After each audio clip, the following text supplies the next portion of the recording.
I bet Barry's looking forward to a line, and boy does he deserve it. I think that's all he's doing it for. Extra kip.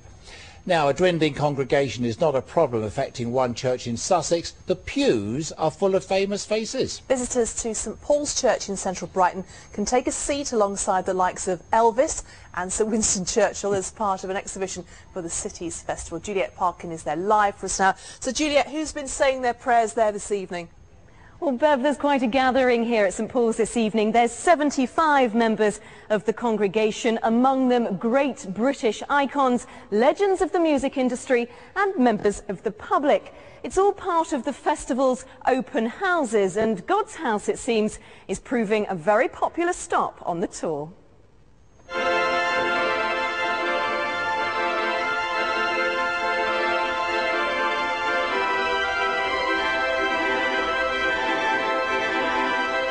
He's one of the most powerful men in the world, sharing a pew with a figure of tabloid love and hate.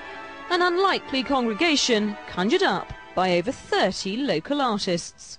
This is really our response to the idea that a church is about the people who fill it, about how they come to the church to be together and to be equal under the eyes of God, as it were. And it's a good way for artists to respond to that.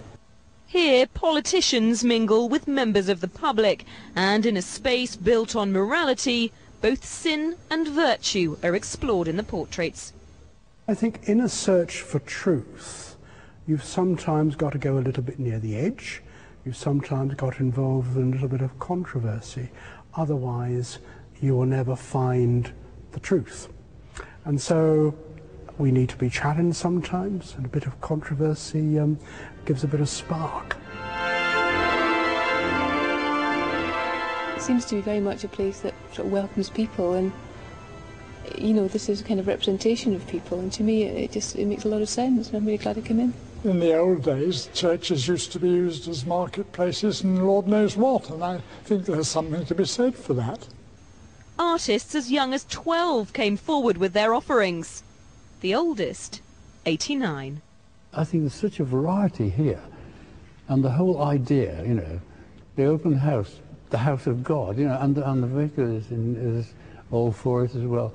I think it's wonderful, yeah. With over 2,000 visitors, could this congregation spark an attendance revival? The sermon, though, it seems, not to everyone's taste.